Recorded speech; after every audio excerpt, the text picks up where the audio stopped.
නිල් කැටේ වගේ ලිඳක් හම්බුණා. පානදුර රත්නපුර පාරායනේ තියෙන අපූර්ව ලිඳක්. ඉතින් මේ ලිඳ ළඟට අපි චුට්ටක් මූණ හොද ගන්න අද මේ රත්නපුරේ ධර්මදේශනාවට වඩන අතරේ චුට්ටක් නැවැත්තුවා.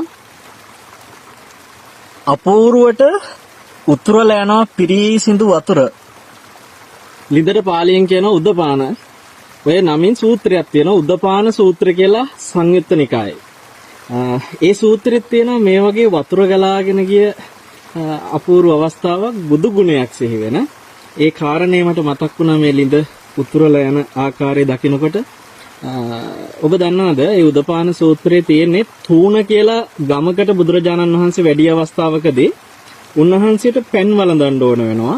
ඉතින් එදා ආනන්ද ස්වාමීන් වහන්සේ පාත්‍රෙත් අරගෙන බුදුරජාණන් වහන්සේට පෙන් අරගෙන යනකොට එක ලිඳක්වත් නැහැ. පෙන් අරගන්න පුළුවන් විදියට හැම ලිඳකටම ඒ ගමේ හිටපු බ්‍රාහ්මණයෝ පිදුරු දාලා වහලා. මොකටද පිදුරු දාලා වහලා තියෙන්නේ? බුදුරජාණන් වහන්සේ ගමට වැඩියා කියලා දැනගෙන.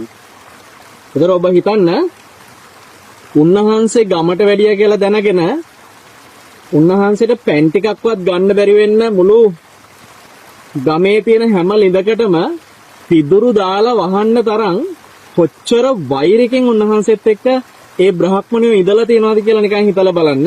ඉතින් බුදුරජාණන් වහන්සේ එදා ආනන්ද හාමුදුරුවන්ට පෙන් ගේන්න කිව්වට පස්සේ ආනන්ද හාමුදුරුවෝ ඇවිල්ලා කිව්වා ස්වාමීනි පෙන් ගන්න බැරි තරම් හැම ලිඳකම මේ විදියට පිදුරු දාලා වහලා කියලා.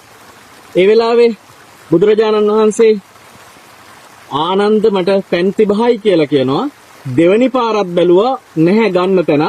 තුන්වෙනි වතාවේ බුදුරජාණන් වහන්සේ මට පෙන් තිබහයි හොඳටම ආනන්ද පෙන් ටිකක් අරන් එන්න කියලා කියනකොට එදා මහා ආශ්චර්යමත් විදියට බුදුරජාණන් වහන්සේගේ ඒ දැනුණු පෙන් පිපාසයට උන්වහන්සේගේ අදිස්ථානයක් ඇතුව නෙමෙයි පින්වත්නි මේ මහා පොළොවට මේ ජලයට ඒ බුදුරජාණන් වහන්සේගේ උතුම් බුදු ගුණ අභියස තවදුරටත් දරාගෙන ඉන්න බැරි වෙන්නේ නැති මේ පිපාසයේ ආශ්චර්යය පින්වත්නි අර පිදුරු ඔක්කොම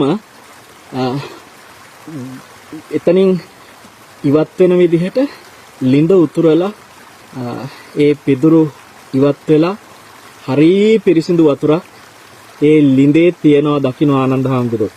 දැක්කට පස්සේ ආනන්ද හාමුදුරන්ට සතුටට අච්චරියම්බෝ කියලා දැන් ශබ්දෙට කියවෙනවා.